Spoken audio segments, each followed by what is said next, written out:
کسی بستی میں ایک عورت بڑی صالح اور پاک باز عبادت گزار ہر وقت اللہ کی یاد میں مشغول رہتی تھی۔ اللہ پاک نے دنیا کی نعمتوں کے ساتھ دین کی دولت سے بھی خوب نوازا تھا۔ اللہ کی قدرت کہ اس کا نیک خدا ترس شوہر وفات پا گیا۔ اس کا ایک ہی لڑکا تھا۔ اس نیک دل عورت نے اس لڑکے کی بڑی اچھی طرح پرورش کی، ناز و نعمتوں سے پالا، تعلیم بھی اچھی دلائی۔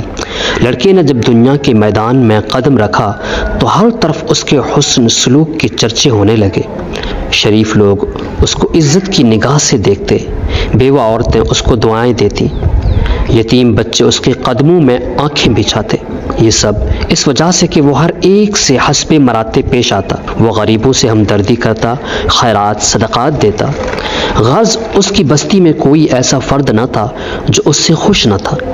اس کی بستی والے ایسے نیک لوگ تھے کہ ہر گھر سے قرآن پاک کی تلاوت کی آواز آتی تھی، مساجد میں درس قرآن اور اللہ کے ذکر کی مجلس ہوتی تھی۔ غرض اس بستی کا ہر گھر جنت کا نمونہ تھا، ہر فرد دوسرے کا غمخوار، احسار اور شرافت کا پتلا تھا۔ یہ لڑکا دیہات سے باہر شہر میں آنے جانے لگا۔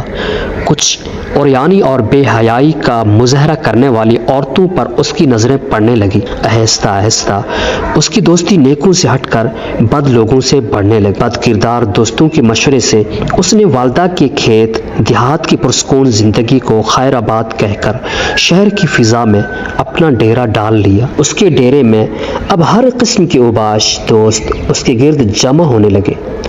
ان بد کردار دوستوں نے اسے راہ حق سے ہٹا دیا۔ ماں مصلی پر بیٹھی ہر وقت اس کے لیے دعائیں کرتی۔ کبھی کبھی ماں سے ملنے شہر سے گاؤں چلا جاتا۔ آہستہ آہستہ وہ وقت آیا کہ مہینوں میں ایک چکر لگاتا۔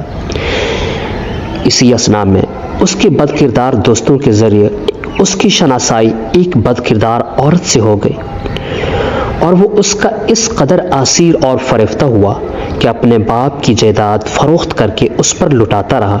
آخر وہ وقت آیا کہ وہ عورت جس نے اپنے نیک دل شوہر کی زندگی میں کبھی کوئی دکھ نہیں دیکھا تھا، اب دوسروں کے گھر مزدوری کرنے لگی۔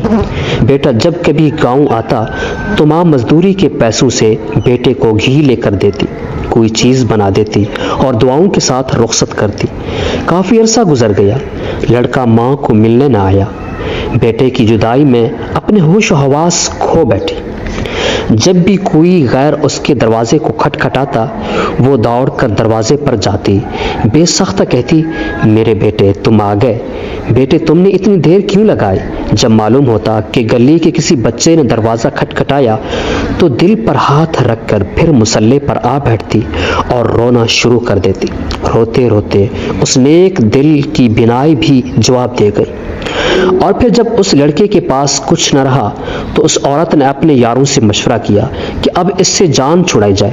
مشورہ یہ طے ہوا کہ اس سے یہ فرمائش کی جائے، میری محبت جب ہی آپ سے رہے گی کہ اپنے ماں کا دل نکال کر لاؤ۔ اس طرح وہ فرمائش پوری نہیں کرے گا تو خود ہی جان چھوٹ جائے گی۔ اس بد کردار عورت نے یہی فرمائش کی۔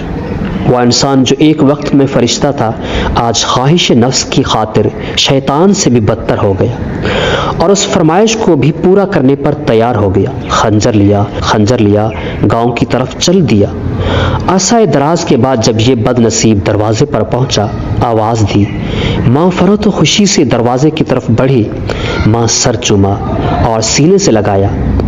اس بدبخت نے خنجر نکالا، ماں کے سینے پر مارا، ماں کا دل نکال کر چل دیا۔